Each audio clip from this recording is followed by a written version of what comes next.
Have you ever felt like everything needs to be perfect before you can start? Or perhaps you constantly worry that what you produce isn't good enough. This is the trap many of us fall into, the trap of perfectionism.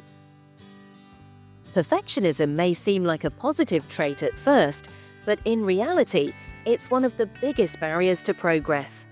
It's so common that you might not even realize when it's holding you back. I've been there myself.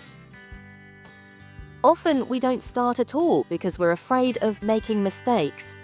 Today, I want to talk about how perfectionism acts as an invisible wall that holds us back, and how using techniques from How to Be an Imperfectionist by Stephen Guise, we can break through that wall.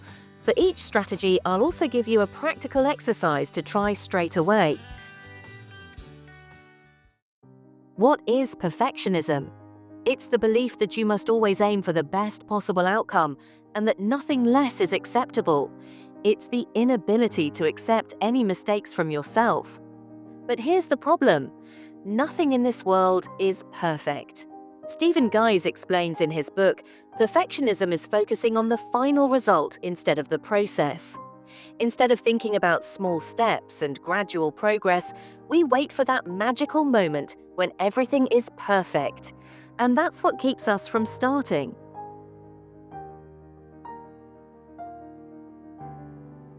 The first solution Stephen Guise offers is to start by taking small steps. He says, when you start something with small steps, you no longer need to wait for the perfect moment. Just start, even if that first step is tiny. For example, let's say you want to start exercising. Rather than waiting for the perfect workout routine or buying all the best equipment, just start with a 5-minute walk. This small step can help you break free from inertia. I tried this myself, and I realized that just by starting, my mind was freed from the pressure of perfection. Practical exercise 1. Pick a goal you've been putting off because of perfectionism. Now identify one very small and simple action you can take towards that goal. For example, if you want to write a book, instead of worrying about writing an entire chapter, just write one paragraph. If you want to exercise, instead of committing to a full hour, take a 5-minute walk. Do this small step today. The second key strategy is embracing imperfections. Guise explains, if you can't accept being imperfect, you'll never learn from your mistakes. No one is perfect, and making mistakes is a natural part of the learning process. For example, imagine you're working on a project and everything is going smoothly until you make a mistake. Instead of abandoning the project or criticizing yourself, Guise recommends accepting the mistake as part of the process. This is something I had to learn myself. Practical exercise 2. Pick a project or task you've been avoiding because you're afraid of making mistakes. Now, give yourself permission to complete it with its imperfections. For example, if you've been too anxious to send a work email because you fear making a typo, write the email and send it, even if it contains a few minor mistakes. The point is to free yourself from the pressure of being perfect and focus on getting the task done. The third, and perhaps the most important strategy, is to focus on progress, not perfection. Stephen Guise explains in his book, if you focus solely on being better today than you were yesterday, you no longer need to worry about whether your work is perfect or not. This mindset shift allows you to enjoy the process and take small steps forward each day, rather than constantly worrying about the final outcome.